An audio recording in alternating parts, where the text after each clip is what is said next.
হারানো মিশ্রণ লিখেছেন ও হেনরি। ল্যাস্ট্রি কেনেলির কাফেতে কাজ করে কন। সেলুনটা একটা গরিব পাড়ায়। সেখানে আসা যাওয়া করে লন্ড্রির লোকজন, ক্ষয়িষ্ণু পরিবারের মানুষ আর নিষ্কর্মা ভবঘুরের দল। ক্যাফের উপরেই থাকে কেনেলি আর তার পরিবার। তার মেয়ে ক্যাথারিনের চোখ দুটো যেন কাজল নয়না হরিণীর। সেই কনের স্বপ্নের রানী।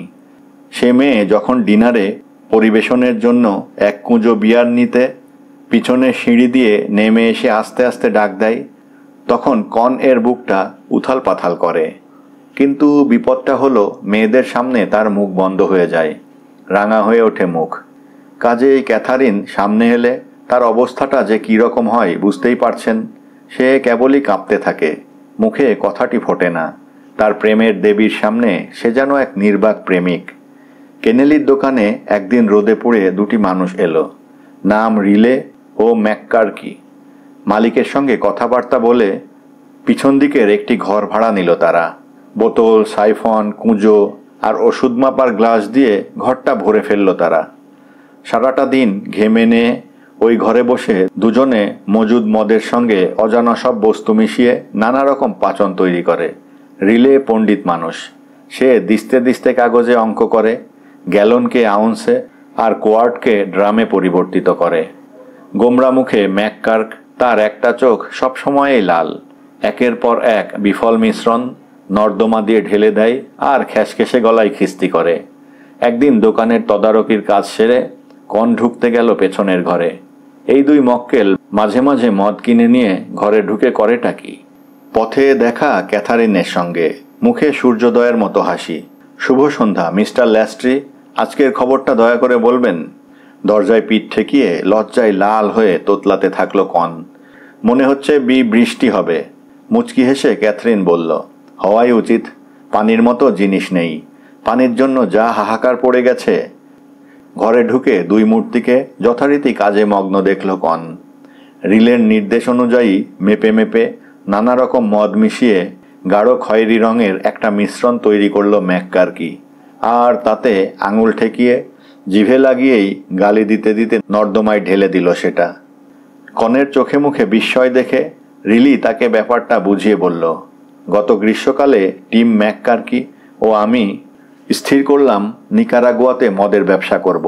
ওটা এমন একটা জায়গা যেখানে নাকি খাবার জন্য কুইনাইন আর পান করার জন্য রাম ছাড়া আর কিছুই মেলে না।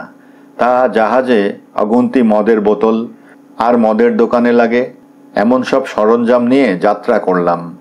জাহাজে নাবিকদের, বিশেষ করে ক্যাপ্টেনের সঙ্গে দিব্যি জমে গেল। গন্তব্যস্থলের কাছাকাছি পৌঁছে যাবার পর ক্যাপ্টেন আমাদের আড়ালে ডেকে এনে এক গুরুত্বপূর্ণ তথ্য জানালো। সেটা সে বেমালুম ভুলে গিয়েছিল। নিকারাগুয়ায় গত মাসে এক নতুন আইন জারি হয়েছে। বোতলজাত সব মালের ওপর শতকরা 48% আমদানি শুল্ক দিতে হবে। এমনকি এক বোতল মাথার তেল কিনে ফেলার জন্য সে দেশের প্রেসিডেন্টকেও নাকি ওই কর দিতে হয়েছে। 47% এতগুলো মদের বোতলের জন্য দিলে আমাদের কি থাকবে? মাথায় বুদ্ধি খেলে গেল। ক্যাপ্টেনের কাছ থেকে দুটো পিপে কিনে নিয়ে নানা রকম মদের বোতলগুলো উজাড় করে দিলাম তাতে। বোতলগুলো বিসর্জন দিলাম সমুদ্রে। ওখানে পৌঁছে প্রথম পিপেটা খুলে হতাশ হলাম।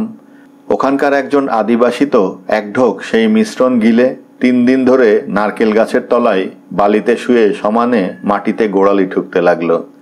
দ্বিতীয় পিপেটা থেকে বেরোলো যেন স্বর্গের সুধা, টলটলে সোনালি রঙের পানীয়, যা পান করার জন্য সে দেশের বড় বড় জেনারেলরা পর্যন্ত লাইন দিতেন।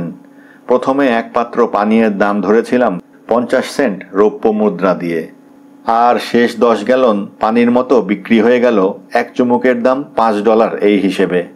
আর সে কি আশ্চর্য জিনিস! এক চুমুক পেটে পড়লেই মানুষের মনে জেগে ওঠে অদম্য উচ্চাকাঙ্ক্ষা, সাহস আর যে কোনো কাজ করার শক্তি। আশ্চর্য চারিত্রিক পরিবর্তন আসে মানুষের। ওই পিপেটা অর্ধেক খালি হতে না হতেই নিকারাগুয়া জাতীয় ঋণ শোধ করে দিল। সিগারেটের ওপর থেকে কর তুলে নিল। এমনকি যুক্তরাষ্ট্র ও ইংল্যান্ডের বিরুদ্ধে যুদ্ধ ঘোষণা করতে উদ্যত হলো। পানীয়ের রাজা এই মিশ্রণটি আমরা ভাগ্যের জোরেই পেয়ে গেছি। আবার যদি পাই, ভাগ্যের দাক্ষিণ্যেই পাব। গত 10 মাস ধরে আমরা দুজন সে চেষ্টাই চালিয়ে যাচ্ছি। প্রতিবার অল্প করে মাল নিয়ে মিশিয়েছি। যত রকম ক্ষতিকর পদার্থ আছে সব গ্যালন গ্যালন খরচ করেছি। 1 মাসে আমি ও টিম যত মদ নষ্ট করেছি সেই সব হুইস্কি, ব্র্যান্ডি, কর্ডিয়াল, বিটারজিন ও ওয়াইন দিয়ে 10-10টা মদের দোকান ভর্তি করে দেওয়া যেত। সে যাই হোক, খুঁজে আমাদের বের করতেই হবে সেই অপূর্ব মিশ্রণ। এমন একটা গৌরবময় পানীয় থেকে তো আর পৃথিবীকে বঞ্চিত করা যায় না।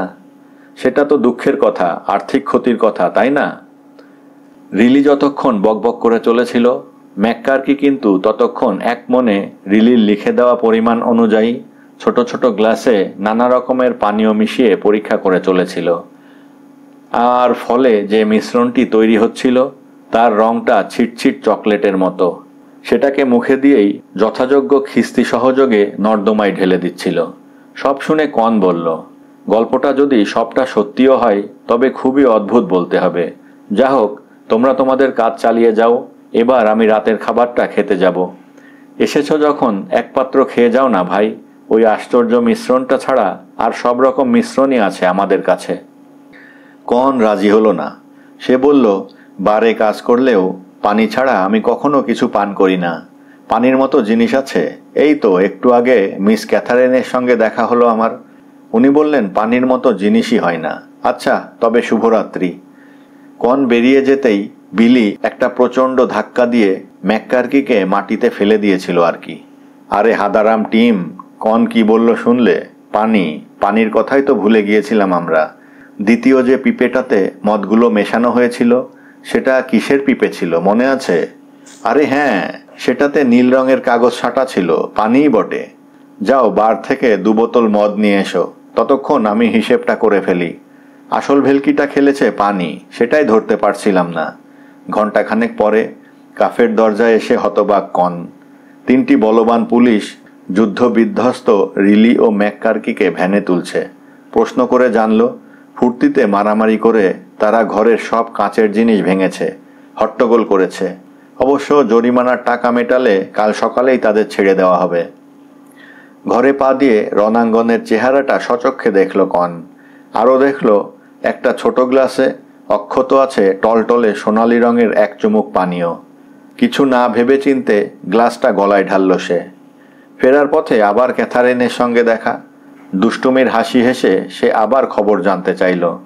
বৃথা বাক্য ব্যয় না করে কন তাকে 2 হাতে জড়িয়ে শূন্যে তুলে ফেলল আর বলল, খবর হলো আমরা বিয়ে করছি। কপট রাগে হাত পা ছুঁড়েছিল ক্যাথরিন। আমায় নামিয়ে দাও বলছি, নইলে আমি আরে কন, এত বড় কথাটা বলার মতো সাহস তুমি কোথায় পেলে? আশ্চর্য। ধন্যবাদ।